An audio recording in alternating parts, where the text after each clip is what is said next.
Fuck. Hey guys, how you doing? It's your pal, Chris, aka Mr. Ramona, 420 Razzmatazz.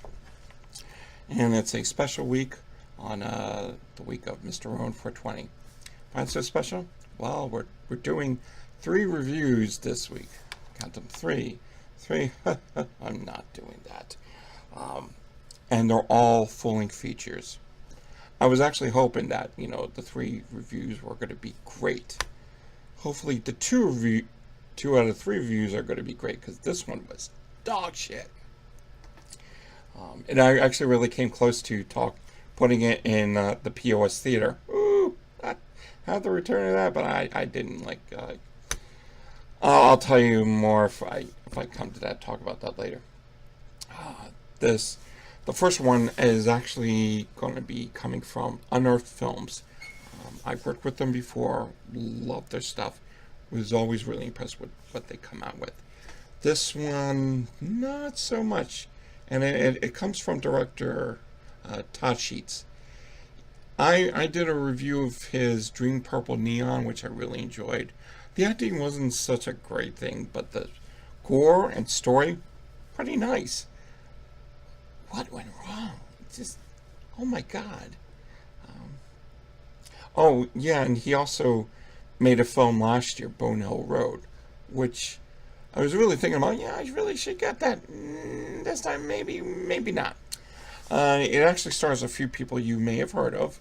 Ari Lehman, the first, Jason, Lloyd Kaufman as a drunken grandpa. Oh. I'll talk about that later. George Hardy as the father from Troll 2. You can't piss on hospitality. He says something like that. I don't know. And Diane Thorne, the B-movie goddess from Elsa the She-Wolf. Always hot. Still looks amazing. And our main actor of the film, Antoine Steele.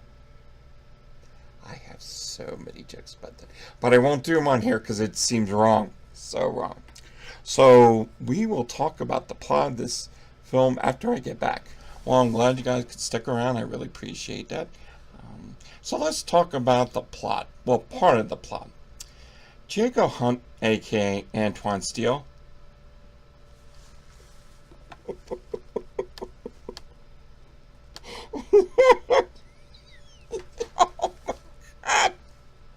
I still can't. I can't take it seriously. So Jacob Hunt's life has fallen apart. His wife has left him. His friends and children have abandoned him, and he has nothing left except for the prospect of a new job as a night guard for the Shadowview Manor, which is a building complex, an office building complex. He's about to learn that evenings are filled with nightmares and regret. Ooh. So the film starts off with, we're introduced to Jacob Hunt, and it's his first night as a night watchman at the Shadowview Manor, which you look and it's like, no, that's an office complex that my dentist would be working at. Okay. We're introduced to Jacob, and he goes and meets Ari Lerman for a second, and then he leaves, and then Jacob is introduced to George Hardy, and he's the night manager. He said, I like your job, you're doing pretty good. So that's okay. And he's walking around, and he's introduced to what looks to be Bret Michaels' sad little brother. And Bret Michaels' sad little brother takes him around, tells him what's going on, and lets him know that at 10 p.m. the lights go out. And he says, oh, there's a seance going on in one of the offices. I meant manor, one of the parts of the manor. So Jacob and Bret Michaels walks up there, and apparently there's a camera crew there. They're there to view the seance. But apparently something goes really wrong. And what happens when you do a seance? Dead bodies come out. Uh-oh, everything goes to hell. And that's what happens. shit starts going on. But also you find out that the manor is built on a whorehouse where a whole bunch of whores got killed by a crazy priest who fucked this one escort, and when he found out that she was pregnant and was being extorted by the madam of the manor, aka Dining Thorn, he decides he's got to kill all the women, and yeah, he kills all the women. There's a lot of horrible stuff that goes along. Not horrible isn't great. Horrible isn't bad acting. So people die, and there's interesting blood, but stuff happens, and yeah, that's kind of about it. So let's talk about what I thought of the film. Dog shit, sad dog shit. Oh man, there were so many bad parts to it. The gore wasn't even great. The intestines that they used over and over again, and the intestines were like paper mache intestines. So instead of looking loosely based off of, human parts, it was like a paper mache intestines. Like you could see it wrinkled here and there, and not like straight edges, and it was purely sadly done. There's a scene where one of the people that is stuck in the manor gets swooped in by the deadly spirits, and all these other people, they're trying to get into the store, so they're trying to get in, and all three of them, one goes in one tries after the other, and Jacob, he's hitting the door, or he's hitting the side of the door, because you can see it. Seriously, Todd, what were you thinking? Say to him, try to hit the door, not hit the side of the door where you can see where it's at.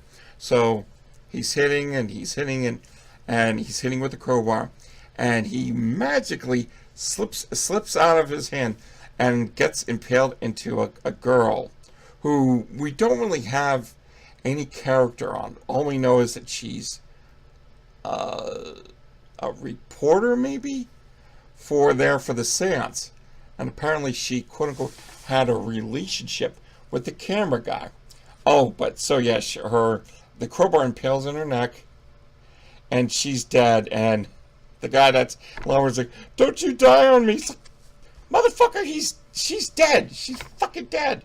And it's like, oh, she's gonna be okay. Like, you retarded? The fuck is wrong with you? And oh, the scene with Lou Temple, aka the priest who kills everyone, and he's saying these wonderful religious words like, you're going to suffer because you are a fornicator. Like, motherfucker, are you fucking retard? You are a fornicator. You fucked that girl, and you were upset now she's pregnant. You owe the madam $20,000 because you're a fucking idiot. It was bad. The main guy, Antoine Steele, had two reactions: either emotionless or way over the top. How almost everybody was way over the top. When people were dying, I couldn't stop laughing when the people that were like, "Oh, they're dead," they were crying. I was like, it's hilarious, because you're not given an optimist a chance to really care. Supposedly it's Halloween, but you can't really tell, except the one guy who is Bret Michaels' sad-looking brother says that it's quote-unquote Halloween. It was horrible. Fucking terrible. But it wasn't the worst thing I've seen. That might have gone to Mother. Yeah, that's right, I said Mother sucked dick. Oh, that was so wrong. Yeah,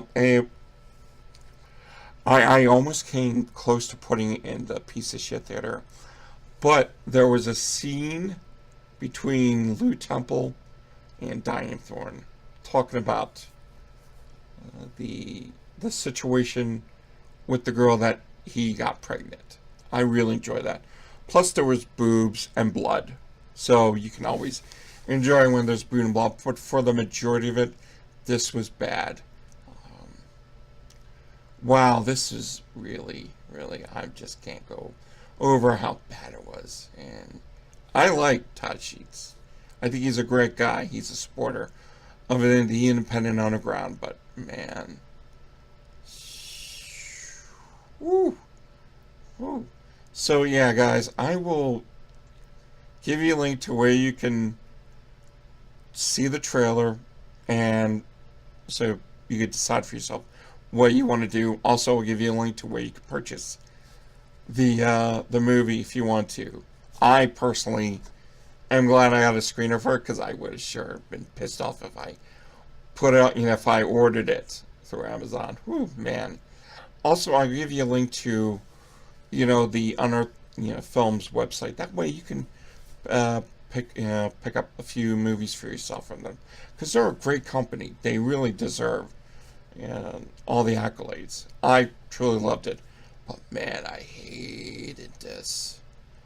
Alright guys, thanks for sticking around. I appreciate it. Sorry if this wasn't the happiest review, but I gotta be fucking honest with you, because I'm gonna sit here and relax, watch some good Christmas movies.